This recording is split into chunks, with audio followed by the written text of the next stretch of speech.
नारी तू नारायणी, नारी तू सबला, तुझ्या तेजाने उजळे सृष्टी, नमितो आम्ही तुझला. हाय हॅलो नमस्कार, मी कोमल आणि स्वागत आहे तुमचं नाशिककर कोमल या यूट्यूब चॅनलवर. आजच्या व्हिडिओमध्ये मी तुम्हाला आपण कलशावर नारळ स्थापन करतो, तर त्या नारळाला काही वेळा कोंब फुटतो. तर नारळाला कोंब फुटणे शुभ की अशुभ? जर आपल्या घरात कलशावरील नारळाला कोंब फुटला तर तो कोंब आपल्याला शुभ संकेत देतो की अशुभ संकेत देतो, याबद्दलची सविस्तर माहिती मी तुम्हाला आजच्या व्हिडिओमध्ये सांगणार आहे. त्यासाठी व्हिडिओ शेवटपर्यंत बघा आणि व्हिडिओ बघत असताना कमेंटमध्ये रेणुका माता की जय असं लिहायला विसरू नका. आणि सोबतच तुम्ही आपल्या चॅनलवर नवीन असाल, पहिल्यांदा व्हिजिट करत असाल तर धार्मिक, आध्यात्मिक तसेच सणावारांचे व्हिडिओ पाहण्यासाठी आजच आपल्या चॅनलला सबस्क्राईब करा आणि त्या शेजारी दिलेल्या बेल आयकॉनवर देखील क्लिक करा, म्हणजे रोजच्या नवनवीन व्हिडिओचे अपडेट आपल्याला मिळत राहतील. नुकतीच चैत्र महिन्याला सुरुवात झालेली आहे. आपण गुढीपाडव्याचा सण साजरा केला आणि चैत्र महिन्याचे स्वागत देखील केलेले आहे, नवीन वर्षाचे स्वागत केलेले आहे. चैत्र नवरात्रोत्सवाचा देखील शुभारंभ झालेला आहे. त्यामुळे सगळीकडं आनंदाचं, वातावरणाचं पवित्र पर्व सुरू आहे. सकारात्मक वातावरण आपल्याला बघायला मिळतंय. एक वेगळीच पॉझिटिव्हिटी वातावरणात जाणवते. नवरात्र उत्सव असो किंवा घटस्थापनेच्या या शुभ काळामध्ये कलश स्थापनेला सर्वात महत्त्व दिलं जातं. फक्त नवरात्र उत्सवातच नाही तर इतर वेळेस देखील कलश स्थापनेला महत्त्व असतंच. प्रत्येक म्हणजे अनेक विधींदरम्यान कलश स्थापना केलीच जाते. थोडक्यात कोणत्याही धार्मिक विधीसाठी नारळाला इष्ट स्वरूप प्राप्त असतं. देवपूजा असो, देवीचे उपवास असो, लग्न कार्य असतो, कोणतंही शुभ कार्य असो, नवीन घर बांधायला सुरुवात केलेली असो, तर त्या प्रत्येक पूजेमध्ये नारळ महत्त्वाचं असतं. आणि बऱ्याच विधींमध्ये कलश स्थापना देखील केली जाते किंवा आपण कलश स्थापना करत असतो. थोडक्यात सांगायचं झालं तर कोणत्याही धार्मिक विधीसाठी नारळाला इष्ट स्वरूप प्राप्त असतं. देवी लक्ष्मी, गणपती किंवा विष्णूचं स्वरूप म्हणून हरे श्रीफळ पूजनीय असतं. कोणतीही पूजा नारळाशिवाय पूर्णत्वास जात नाही. त्यामुळेच कोणत्याही शुभकारी प्रसंगी आपण जी काही खरेदी करत असतो तर त्यामध्ये खरेदीमध्ये पहिल्यांदा श्रीफळच लिहिले जाते. जेव्हा आपण आपल्या घरात काही शुभ कार्यक्रम असतो त्यावेळेस काय काय आपल्याला खरेदी करायचं असेल, किराणा असो, इतर काही वस्तू असो पूजेसाठी लागणाऱ्या, तर त्यांची यादी करत असतो. तर त्यावेळेस पूजेत लागणारं श्रीफळ पहिल्यांदा आपलं यादीत लिहित असतो. कोणतीही पूजा नारळाशिवाय पूर्ण होत नाही. पूजेमध्ये जेव्हा आपण नारळाची मांडणी करतो तर नारळ पूजेसाठी मांडल्यानंतर त्या नारळाला देवतेचं स्वरूप त्यातच विराजमान असल्याची धारणा मनात ठेवून आपण त्या नारळाची आराधना, पूजा करत असतो. अनेकांच्या देवघरामध्ये कायमस्वरूपी घटावरही नारळ स्थापन केला जातो. तर देवघरामध्ये जो कायमस्वरूपी घटावर नारळ स्थापन केला जातो तर त्याला कुलदेवतेसाठी आपण तो कलश स्थापन करत असतो. तर कुलदेवतेचा मंगल कलश आपण केव्हा स्थापन करायचा, कसा स्थापन करायचा, त्यामधील पाणी केव्हा बदलायचे, याबद्दलची सविस्तर माहिती सांगणारा व्हिडिओ आपल्या चॅनलवर उपलब्ध आहे. त्याची लिंक मी डिस्क्रिप्शन बॉक्समध्ये देत आहे, तुम्ही तो व्हिडिओ बघू शकता.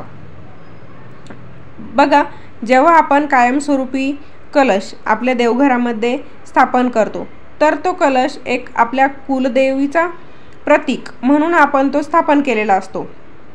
बऱ्याचदा काय होतं, त्या नारळाला सतत पाणी मिळत असतं.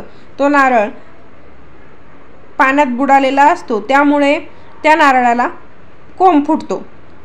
अनेकदा काय होतं, हा कोंब मोठा होऊन त्यातून चक्क नारळाला रोप उगवण्याला देखील सुरुवात होते, हे आपण बघितलेलं असेल.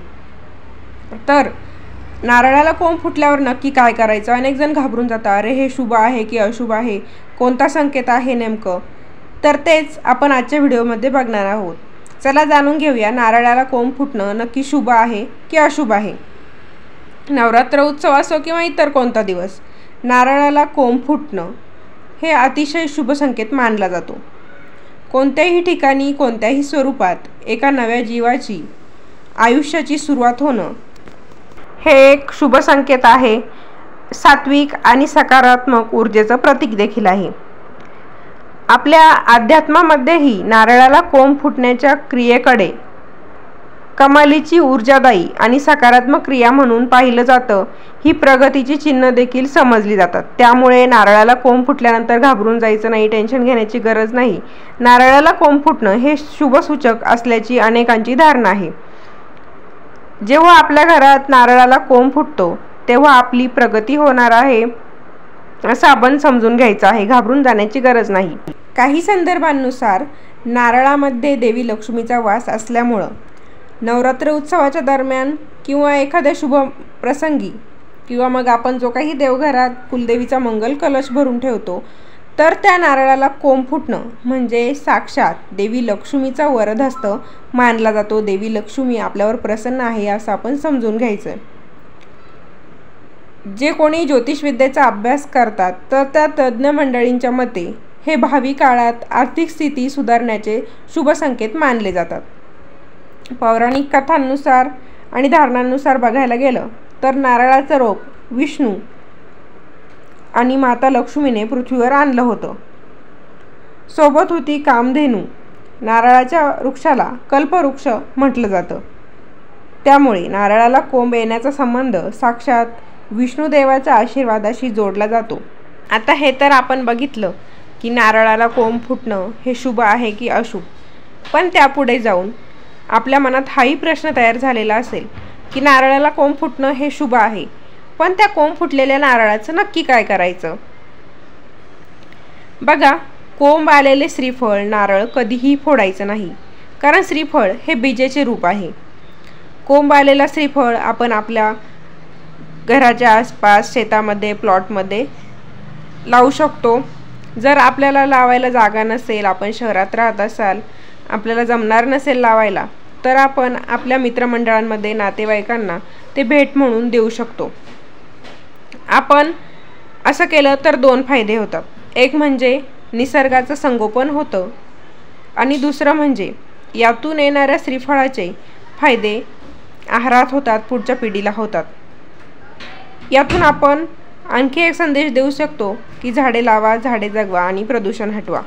तर अशा प्रकारे आपण जे काही कोंब आलेलं नारळ आहे तर ते इकडे तिकडे टाकून न देता किंवा मग त्याला फोडायचं पण नाही, कारण त्यातून एक नवीन जीव तयार होणार असतो। ते नारळ आपण जर फोडलं तर एक जीव नष्ट करण्याच्या पापामध्ये आपण सहभागी होत असतो, हे लक्षात ठेवा। त्यामुळे ते कोंब आलेलं नारळ कधीही फोडायचं नाही, कारण त्यातून एक नवीन नारळाचं झाड तयार होणार असतं। त्या उलट ते आपण आपल्या शेतामध्ये, बगीच्यामध्ये लावून द्यायचं आहे। आपल्याकडे जागा नसेल तर ते नातेवाईकांना तुम्ही देऊ शकता। तर अशा प्रकारे आजच्या व्हिडिओमध्ये आपण जो काही कलशावर नारळ ठेवतो तर त्या नारळाला कोंब फुटला तर ते शुभ आहे की अशुभ आहे हे बघितलं। त्यानंतर त्या नारळाचं काय करायचं हे देखील बघितलं। तर तुमच्या घरात देखील कलशावरील नारळाला कधी कोंब आलेला आहे का? आलेला असेल तर तुम्ही त्या नारळाचं काय केलं हे मला कमेंट करून जरूर कळवा। व्हिडिओ कसा वाटला हे देखील कमेंटद्वारे कळवायला विसरू नका। पुन्हा भेटूया अशाच एका नवीन व्हिडिओसोबत। धन्यवाद।